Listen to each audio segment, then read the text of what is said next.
বন্ধুসকল welcome to YouTube channel. বন্ধুসকল আপোনালোকক মোৰ অন্তৰৰ ফালৰ পৰা হৃদয়ৰ ফালৰ পৰা মোৰ অন্তৰৰ ফালৰ পৰা আপোনালোকক ধন্যবাদ জ্ঞাপন কৰিছোঁ, কাৰণ মোক ইমান ছাপোৰ্ট মৰম আশীৰ্বাদ জনাইছে বন্ধুসকল।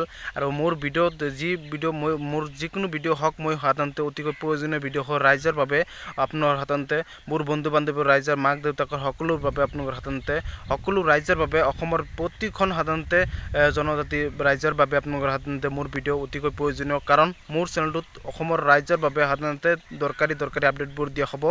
ইতিমধ্যে গম পাইছে যে অসম চৰকাৰৰ ফালৰ পৰা যিটো সাধাৰণতে কোৱা হৈছে যে অসম চৰকাৰৰ ফালৰ পৰা যিটো সাধাৰণতে 10,000কৈ মহিলাক সাধাৰণতে টকা দিয়া হ'ব, যিটো লাখপতি বাইদেউ বুলি কোৱা হয়। মুখ্যমন্ত্ৰীয়ে প্ৰতিখন মিটিঙতে যাই কৈ আছে যে লাখপতি মহিলাসকলক লাখপতি বনাবলৈ যিটো সাধাৰণতে গোটৰ মহিলাসকলক 10,000কৈ টকা দিয়া হ'ব। তাৰপিছত আপোনালোকৰ সাধাৰণতে লাখপতি হোৱাৰ বাবে আৰু কি প্ৰচেছ লোৱা হ'ব, তাৰপিছত 25,000 দিয়া হ'ব। এনেকৈ যি প্ৰচেছ লোৱা হ'ব সেই পইচাখিনি আপোনালোকৰ সাধাৰণতে লাখপতি বাইদেউ পইচাখিনি ইলেকশ্যনৰ আগতে সাধাৰণতে 100% সোমাব বন্ধুসকল। মই কৈছোঁ এইটো মাহতে সোমাই যাব পাৰে, মাৰ্চ মাহতে সোমাই যাব পাৰে বন্ধুসকল। আৰু আপোনালোকৰ সাধাৰণতে মোৰ বিশ্বাস মাৰ্চ মাহতে সোমাই যাব। আৰু মুখ্যমন্ত্ৰী ডাঙৰীয়াই ইতিমধ্যে কৈছে যে মাৰ্চ মাহ এটা দিন হঠাৎকৈ অলপ কেইদিনৰ ভিতৰত এটা দিনত ৰাতিপুৱাই হঠাৎকৈ সাধাৰণতে মোবাইলত মেছেজ আহি যাব, সকলো পইচা সোমাই যাব।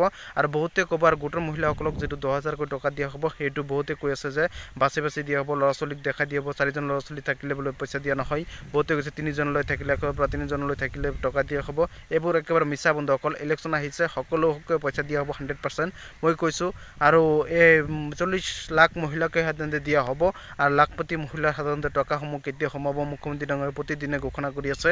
তাৰপিছত মই এখন আপডেট দিবলৈ বিচাৰিছোঁ। অসম চৰকাৰৰ যিটো সাধাৰণতে পৰীক্ষা আছে বন্ধুসকল, অসম চৰকাৰৰ যিটো গেট 3 গেট 4 ভেকেঞ্চি পৰীক্ষা আছে, সেই পৰীক্ষাসমূহ জুলাই মাহতে হ'ব বুলি কৈ আছে। কিন্তু যোৱা দুদিন ধৰি যিটো পৰিৱেশ হৈ আছে অসমত বন্ধুসকল, অতি সোনকালে বানপানী যে হৈ যাব। আৰু জুলাই মাহতে অসম চৰকাৰৰ ফিজিকেল যে অনুষ্ঠিত নহ'ব।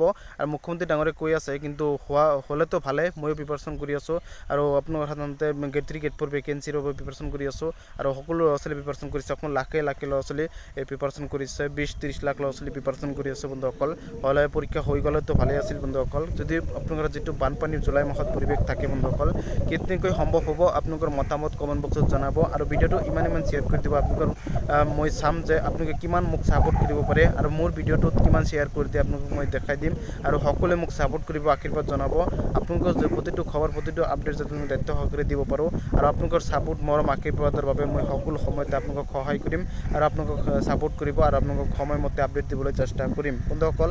আপোনালোকৰ ছাপোৰ্ট মৰম আশীৰ্বাদে মোৰ যাতে সাধাৰণতে অলপমান সহায় হয়, আৰু আপোনালোকক যাতে মই সহায় কৰিব পাৰোঁ, যিকোনো ক্ষেত্ৰতে হওক মই যাতে আপোনালোকক সহায় কৰিব পাৰোঁ। মই কোনো ধৰণৰ সাধাৰণতে ব্লগ বা তামচা ভিডিঅ' দিয়া নাই বন্ধুসকল। আপোনালোকে ভাল সাধাৰণতে কণ্টেণ্ট হিচাপত ভিডিঅ' দি যাম। আপোনালোকে ছাপোৰ্ট মৰম আশীৰ্বাদ জনাব, সকলোৱে ছাপোৰ্ট কৰিব।